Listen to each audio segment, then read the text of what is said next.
Bueno, pues buenas tardes. Estamos ahora con Bárbara Zamora. Ella es abogada, ganadora del Premio Méndez Arceo, ¿verdad? De Derechos, Sí, efectivamente, Derechos Humanos, y que ha tenido pues una participación muy destacada tanto para la elaboración de las propuestas como en el proceso de lo que fue la firma de los acuerdos de San Andrés entre el gobierno federal y el Ejército Zapatista de Liberación Nacional. Bienvenida, Bárbara, qué bueno, es un ah, honor tenerte por acá. ay, muchas gracias, gracias por invitarme. Pues platícanos un poco este contexto en que se da el levantamiento armado pues, de un ejército insurgente indígena en México en 1994 y cómo deriva a partir de muchas iniciativas pacíficas. Estuvo la Convención Nacional Democrática, la Convención Nacional Indígena, después el Foro Indígena, el Congreso Indígena, y en todo este tránsito la negociación con el gobierno federal para llegar a la firma de los acuerdos de San Andrés. Bueno, un proceso complejo. ¿Cómo quieres tú comenzar? Muy complejo. Sí, pues por el contexto, por el inicio que es efectivamente el levantamiento armado del Ejército Zapatista de Liberación Nacional el 1 de enero de 1994, que pues se rebelan en contra de las condiciones de pobreza extrema, discriminación, marginación, eh, de pues que sufrían, padecían las comunidades y pueblos originarios. Ellos, pues, proclaman la primera declaración de la Selva Lacandona el 1 de enero, la madrugada del 1 de enero de 1994, y en ese documento, la declaración, pues manifiestan por qué se están levantando en armas. Y ellos dicen, no nos dejaron otro camino, porque ya habían agotado pues todas las instancias burocráticas para pues reclamar sus demandas, ¿no? Y en ningún lado encontraron escucha, no un oído que los escuchara, y entonces tuvieron que acudir a esta forma de lucha pues muy radical y extrema de la lucha armada, y peleaban en aquel momento por 11 demandas, que eran, entre las que me acuerdo, tierra, techo, educación, salud, trabajo, democracia, justicia. Y también una cosa importante es que en ese documento ellos, digamos, tenían un fundamento constitucional en el artículo 39 como, pues, derecho a la rebeldía, a la rebelión, porque ese artículo 39 constitucional establece que el pueblo pues, reside en el pueblo la soberanía, y el pueblo tiene en todo tiempo, en todo momento, el derecho inalienable de modificar o alterar la forma de su gobierno. Y ese era el sustento constitucional que ellos invocaban en esta primera declaración de la Selva Lacandona. Ah, digamos, tenían un fundamento constitucional, y por supuesto la legitimidad de sus demandas, porque pues nadie podía rebatir o cuestionar que los pueblos, las comunidades indígenas no se encontraran en esa situación tan, pues, tan terrible de desigualdad, de despojo y demás. Pero a pesar de que tenían la legitimidad y el fundamento constitucional, pues el gobierno los tachó de terroristas, delincuentes, profesionales de la violencia, eh, en fin, pues se dio una guerra muy desigual entre el EZLN y el gobierno, el Ejército Federal, que duró 12 días, o sea, de bombas y de bala y de, pues, compañeros muertos, ¿no? Del EZLN. Y después de esos 12 días, pues se realizaban muchas movilizaciones a nivel nacional, internacional, pidiendo pues que se abriera un diálogo. Se hizo el alto al fuego, y Entonces se empezaba pues a comentar de iniciar un diálogo que el gobierno no quería porque decía que no se podía sentar a platicar, a dialogar con delincuentes. Y entonces el Congreso de la Unión emitieron una ley que se llamó Ley para el Diálogo y la Paz Digna en Chiapas, que se publicó en marzo de 1995 y que por cierto todavía está vigente porque no se ha abrogado. Entonces, en el marco de esa ley es que se empezaron a hacer una agenda con los temas y los tiempos y todo que se iban donde se iban a establecer pues estos encuentros, este diálogo entre el EZLN y el gobierno. Pero pues eso era pues muy importante para pues lograr la paz, pero también el EZLN convocó a cientos de personas como invitados y como asesores para que lo acompañaran en este diálogo con el gobierno. Y allí pues sí se hizo pues algo muy novedoso, muy importante, porque pues concurrieron cientos de personas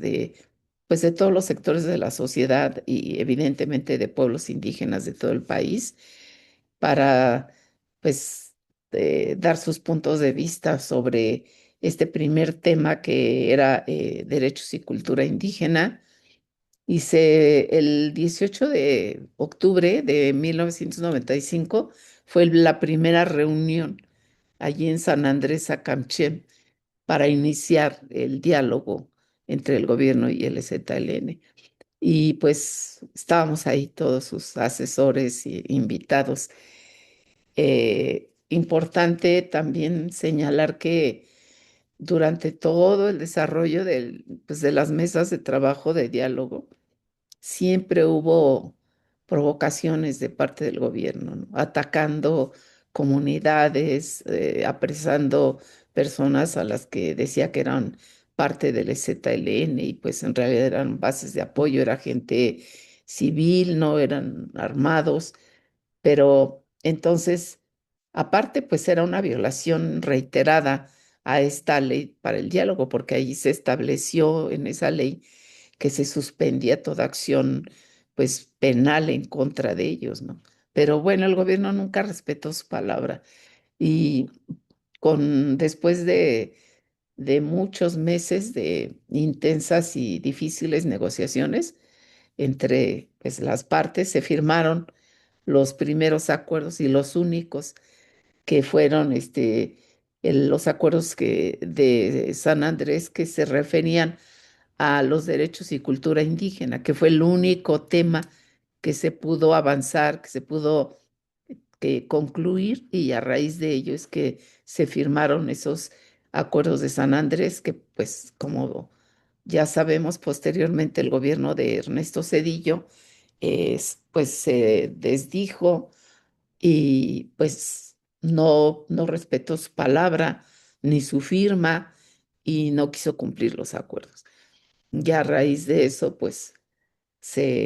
la segunda mesa que era democracia y justicia, pues ya realmente no se logró nada, no se logró ningún acuerdo, ningún documento que pudiera ser pues parte de otros acuerdos, ¿no? Y bueno, en cuanto al contenido de los acuerdos, pues sí fue muy, muy difícil porque pues eran muchas voces, ¿no? Las que se escuchaban ahí, pero se logró una, un documento muy importante que establecía que eran estos los acuerdos y su contenido establecía una nueva relación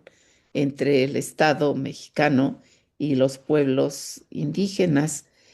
y ello con base en el reconocimiento de su autonomía, sus formas de hacer justicia, su organización pues, social, económica, política. La autonomía era para que, bueno, se estableció en los acuerdos de San Andrés para que las comunidades y pueblos eligieran, decidieran sus formas de organización interna, política, social, cultural, económica, y también sus formas de hacer justicia, de resolver sus conflictos internos. También otra cuestión muy relevante era pues la cuestión del territorio y las tierras y el territorio, que se estableció ahí en los acuerdos que se reconocería la forma en que está redactado ese derecho a las tierras en el convenio 169 de la OIT, que es pues el derecho que tienen para acceder colectivamente y disfrutar de sus tierras y territorios, tanto las que ocupan como las que no ocupan, pero que utilizan para sus ceremonias y eventos relacionados con su cultura. Y también, pues la otra cuestión era acceder a la jurisdicción del Estado de forma plena, y para eso se establecía que contaran con intérpretes y traductores en su lengua, pero no solo que conocieran la lengua, también la cultura pues, de los pueblos cuando fueran parte en un juicio, como demandados o como actores. Bueno, todo eso, pues, en realidad, quedó muy poco porque en los acuerdos era muy amplio lo que se había, firmado y se había logrado allá en San Andrés, pero ya cuando se presentó la COCOPA, entre las normas, las reglas que se dieron del procedimiento, tanto para establecer la agenda y los temas y después qué iba a pasar una vez que ya se firmaran los acuerdos, se acordó mandarlos a las instancias legislativas para que se incluyeran en la Constitución. Y la COCOPA se obligaría a a darles forma de iniciativa de reforma constitucional y presentarla a, pues a esas instancias legislativas. Pero bueno, pues hizo la propuesta, pero pues ya el gobierno de Cedillo dijo que no, y también muchos, pues, personas que apoyaban esa posición de Cedillo decían que pues iba a pulverizar la nación, que se iban a volver a hacer sacrificios humanos y cosas muy absurdas, ¿no? Y bueno, pues no, ya no se cumplieron los acuerdos, no se mandaron a las instancias legislativas para incluirlos en la Constitución, sino hasta mucho después que el ZLN hizo una marcha por todo el país, saliendo desde Chiapas hasta la Ciudad de México, que le llamó Marcha del Color de la Tierra, y pues fueron compañeras comandantas a tomar la palabra ahí en la Cámara de Diputados, pero bueno, no cumplieron, y después, ya después no recuerdo en qué año, se aprobaron una parte de esos acuerdos, pero ya muy disminuidos, y entonces se incluyó en el artículo segundo de la Constitución una parte mínima de esos acuerdos, ¿no? De lo que quedó allí en la Constitución, que sin embargo,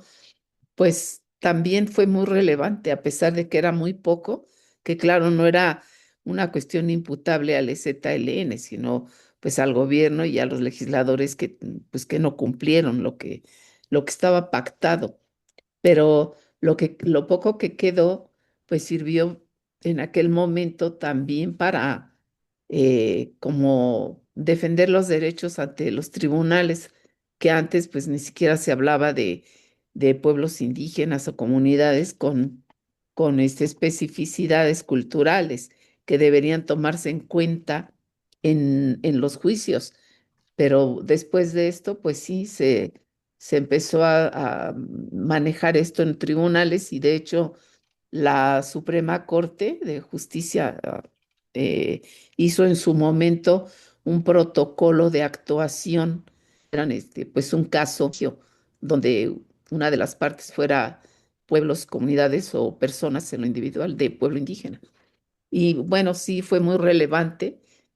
Jurídicamente, pues los acuerdos de San Andrés tuvieron un gran impacto y todavía, porque bueno, quedaron, aunque poco, pero pues políticamente y jurídicamente muy importante que un movimiento armado haya logrado incluir a nivel de la Carta Magna, que es pues la ley suprema, las demandas por las que ellos lucharon, aunque hubiera sido, pues, aunque hubiera quedado una coma, era muy importante.